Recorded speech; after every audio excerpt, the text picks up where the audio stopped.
Hello दोस्तों, स्वागत आप सभी का आपका अपने चैनल बेसिक नॉलेज में। इस वीडियो में हम लोग देखने वाले हैं आप लोग क्लास 10th हिंदी का जितना भी कवि और लेखक का नाम है और कविता का नाम, पाठ का नाम, सभी ट्रिक के माध्यम से। यानी आप लोग एग्जाम में इससे लगभग 2 से 3 सवाल जरूर रहता है कि भाई कविता का नाम क्या है, कवि का नाम क्या है।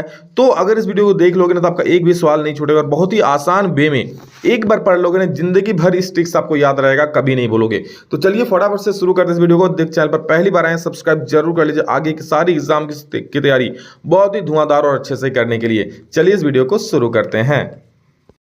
तो देखिए मेरे प्यारे प्यारे दोस्तों, क्या लिखा हुआ है कि पाठ और लेखक का नाम, कवि और कविता का नाम। सबसे पहला है सूरदास। सूरदास ने क्या लिखा है? पद लिखा है। अब कैसे सर इसको याद करें? तो देखो पद का क्या होता है, सब दास होता है। पद मतलब कह सकते हैं पैर, तो पैरों का दास, पद का दास से सूरदास। तो जैसे आपको याद पद, पद के लेखक कौन है तो याद रखना दास होगा, सूरदास। ठीक है, कौन होगा? सूरदास। तो पद का दास है कौन? सूरदास। इस प्रकार से आप याद रख सकते हो। ठीक है, पद का दास सूरदास। अगला प्रश्न है तुलसीदास राम लक्ष्मण परशुराम संबंध। अब देखो तुलसीदास है ना, तो तुलसीदास का संबंध रामायण से है। अब जब भी रामायण सुनोगे, रामचरितमानस सुनोगे, तो उसमें इसको लिखा कौन है? रामचरितमानस को तुलसीदास ने। ठीक है, आप लोग हनुमान चालीसा तो उसमें भी पढ़ोगे ना कि जो ये पढ़े हनुमान चालीसा होई सिद्धि साखी गौरी सा, तुलसीदास सदा हरि चेरा कीजे नाथ हृदय महडेरा। नहीं है, तुलसीदास सदा हरि चेरा कीजे नाथ हृदय महडेरा। तो इनका संबंध है राम लक्ष्मण से, हनुमान जी से। किनका? तुलसीदास जी का। ठीक है, तुलसीदास देखिए कितना परम राम भक्त थे और उन्होंने रामचरितमानस की भी रचना की और उन्हीं का एक अंश है राम लक्ष्मण परशुराम संवाद। तो याद रखना जहां भी राम लक्ष्मण परशुराम संवाद आएगा तो वहां तुलसीदास जी अवश्य आएंगे। यानी तुलसीदास जी ही राम लक्ष्मण परशुराम संवाद लिखे हैं। और अगला है सूर्यकांत त्रिपाठी निराला। अरे निराले की बात ही अलग होती है। सूर्य का इतना निराला रूप है कि उसको देखकर उत्साह अट ही नहीं रही है। क्या भाई? कुछ सूर्य का इतना निराला रूप है, यानी सूर्य निराला, सूर्य निराला मतलब सूर्यकांत त्रिपाठी निराला, याद हो जाएगा। और उत्साह अट नहीं रही है। सूर्य को देखोगे इतना खूबसूरत, मतलब इतना तेज है उसमें। ठीक है, इतना निराला रूप है सूर्य का कि उसको देख करके उत्साह अट नहीं रही है। तो उत्साह से उत्साह हो गया, अट नहीं रही है, अट नहीं रही। और सूर्यकांत त्रिपाठी, सूर्य निराला से सूर्यकांत त्रिपाठी निराला। ठीक है, तो आपको ऑप्शन दिया रहेगा, बोलेगा उत्साह, तो आपको याद रहेगा उत्साह। अरे सूर्य का निराला रूप देखकर उत्साह हट नहीं रही है, यानी उत्साह इसका सूर्य निराला है तो सूर्यकांत त्रिपाठी निराला। फिर हट नहीं रही है तो उस प्रकार से सूर्यकांत त्रिपाठी निराला इसका हो जाएगा। नागार्जुन, इन्होंने दो को लिखा, यह दंतुरित मुस्कान और फसल। कैसे? तो देखो फसल में क्या है? नाग है। फसल में होता है ना, फसल में सांप उप तो होता ही है, तो फसल में क्या है? नाग है। और जिसको अर्जुन देख रहे हैं और मंद मंद मुस्कुरा रहे हैं। ठीक है, क्योंकि भाई अर्जुन को क्या भाई, उनका तीर है, मार देगा एक, उनको कोई दिक्कत नहीं। फसल में नाग को देखकर अर्जुन मुस्कुरा रहा है, तो फसल में नाग से नागार्जुन। और कौन? अर्जुन मुस्कुरा रहा है, मुस्कुरा रहा है से दंतुरित मुस्कान। दंतुरित मुस्कान कौन मुस्कुरा? अर्जुन मुस्कुरा रहे हैं ना। तो याद रखना अर्जुन मुस्कुरा रहे हैं फसल में नाग को देख करके। तो फसल में नाग यानी फसल से फसल, नाग से नागार्जुन, और दंतुरित मुस्कान, मुस्कान से दंतुरित मुस्कान आ जाएगा।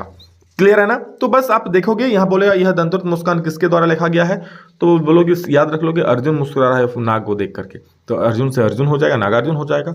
और फसल में नाग से नागार्जुन, ऐसे ही याद रह जाएगा। अगला है मंगलेश डबराल। डम डम डम डम डमरू बाजे। डबराल मतलब क्या? डमरू समझ सकते हैं। डमरू किसमें बजेगा? संगीत में बजेगा। तो संगतकार जो कहानी है, इसमें संगतकार जो है, ये सब कविता है अभी तक, ये कहानी अब नीचे कहानियां है।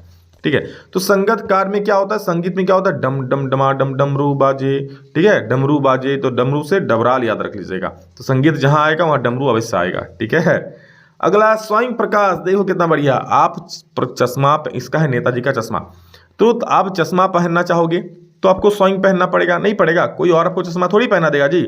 आप स्वयं पहनोगे तभी आपको प्रकाश दिखाई देगा। चश्मा पहनोगे तभी तो आपको प्रकाश दिखाई देगा। जिसका आंख खराब है वो बिना चश्मा का देख सकता है क्या? नहीं देख सकता है ना।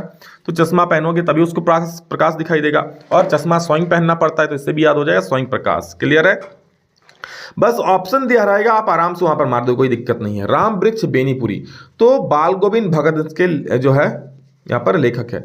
तो बाल गोविंद भगत लेके बोल रहे हैं, बाल गोविंद भगत का लेखक राम वृक्ष बेनीपुरी है। अब बाल गोविंद से लग रहा है ना कोई छोटा बच्चा होगा। बाल मतलब क्या? छोटा बच्चा। छोटा बच्चा क्या? पेड़ पे चढ़ जाता है, वृक्ष पे चढ़ जाता है, तो वृक्ष से वृक्ष हो जाएगा राम वृक्ष बेनीपुरी। ठीक है, तो बस छोटा सा भी एक मिलेगा ना तो मार दोगे। सर बाल गोविंद भगत बोले, तो बाल गोविंद भगत कौन? वृक्ष में चढ़ेगा, तो ऑप्शन किसमें? वृक्ष है, तो जिसमें भी देखोगे राम वृक्ष है उसमें मार दोगे राम वृक्ष बेनीपुरी।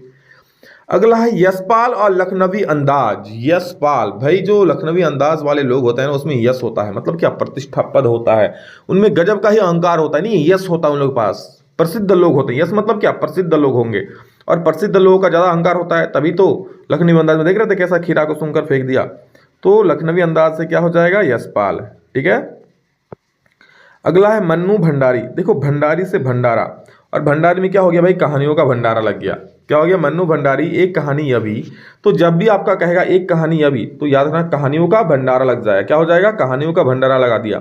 एक कहानी, अरे एक कहानी सुन लो ना, एक कहानी और एक कहानी और एक कहानी, और इस प्रकार से एक कहानी करके कहानियों का भंडारा लगा दिया। किसने भंडारा लगाया, मन्नू भंडारी ने। ठीक है, भंडारा लगा दिया। अगला यतीन्द्र मिश्र, देखो कितना अच्छा है, नौबत खाने में इबादत।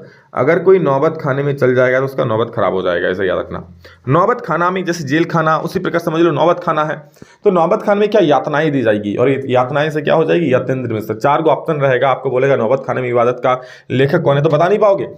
अब बोलोगे सर आप ही तो बताए थे नौबत खाने में इबादत। नौबत खाना मतलब सर बहुत सारी यातनाएं देगा पकड़ पकड़ के, तो यातनाएं से यतीन्द्र हो जाएगा आपका याद, और यतीन्द्र मिश्र ऑप्शन रहेगा, मार दोगे। अब है भंदत आनंद कौशल्यान, संस्कृति। तो देखो अपने संस्कृति से जुड़े रहोगे ना, तो आनंदित रहोगे और कुशल भी रहोगे। क्या, अपनी संस्कृति से जुड़े रहोगे तो आनंदित भी रहोगे, यानी आनंद भी रहोगे, खुशी भी रहोगे, और कौशल भी रहोगे, तो कुशल से कौशल्यान, आनंद मिल रहा है। तो संस्कृति से जैसे ऑप्शन दिखेगा सर इसमें आनंद है, तो मार दिए भंदत आनंद कौशल्यान। अब कृतिका का कुछ पाठ है, जल्दी से देख लो। कृतिका में 3 कहानी आपका, एक पहला है माता का आंचल, जिसको लिखा है किसने, शिवपूजन सहाय ने। तो कैसे याद करेंगे, तो देखो माता का आंचल ही एकमात्र सहारा होता है। आप कितना भी विपत्ति में आ जाओ ना, माता के आंचल में आओगे तो आपका सब चीज का दुख दूर हो जाएगा, सारा टेंशन मिट जाएगा। तो माता का आंचल ही एकमात्र सहारा होता है, ऐसे याद रखना। और सहारा से सहाय, सहारे से सहाय हो जाएगा। ठीक है। मधु कांकरिया, साना साना हाथ जोड़ी। साना साना मतलब छोटा छोटा, तो साना साना मधु क्या कर रही है ना, साना साना हाथ जोड़ के प्रार्थना कर रही है। साना साना हाथ जोड़ के कौन प्रार्थना कर रही है, मधु। तो यह याद रह जाएगा कि मधु साना साना हाथ जोड़ के क्या कर रही है, प्रार्थना कर रही है। कौन, मधु। अगला है मैं क्यों लिखता हूं। मैं क्यों लिखता हूं, अब देखो मैं क्या, उसी को नहीं पता है मैं क्यों लिखता हूं। अज्ञात है, कोई अज्ञात है, तभी उसको नहीं पता होगा मैं क्यों लिखता हूं। अब उसको पता ही नहीं है मैं क्यों लिखता हूं, तो भाई अज्ञात आदमी कोई होगा। ठीक है, मुझे भी नहीं पता है कौन आदमी है वो, आपको पता है क्या, नहीं पता है ना, तो कोई अज्ञेय होगा, यानी कोई अज्ञात आदमी होगा, लिख दिया है कि मैं क्यों लिखता हूं। तो मैं क्यों लिखता हूं मतलब क्या, अज्ञात आदमी है तभी तो नहीं पता है ना। तो इस प्रकार से आपका जितना ट्रिक है इसको देख लो, एक बार 2 बार डबल स्पीड में सारा चीज क्लियर हो जाएगा, और एग्जाम में सवाल आएगा ना भाई ढूंढ दोगे। ठीक है, मेरा गारंटी। तो बस इतना देख लो, ज्यादा बड़ा वीडियो भी नहीं आप लोगों के लिए, छोटा ही वीडियो बनाए हैं ताकि जल्दी से देख सको। बाकी आप लोग बहुत सारे चैप्टर माइनस भी हो चुका है, वो हम नहीं बताए हैं। ठीक है, चलिए इस वीडियो में इतना ही, और हाँ सब्सक्राइब करके रख लीजिए, बेल आइकन भी प्रेस कर लीजिए। बहुत अच्छे अच्छे वीडियोस अपलोड हो रहे हैं, वो एग्जाम की तैयारी धाकर तरीके से हो रही है। आप लोगों का स्पेशल प्लेलिस्ट भी बनाया गया है, उसको जरूर देखिए, और वहां से आप लोग एग्जाम की तैयारी शानदार तरीके से कर लीजिए। ठीक है, चलिए इस वीडियो में इतना ही, मिलेंगे दूसरा जल्द ही, तब तक के लिए जय हिंद, वंदे मातरम।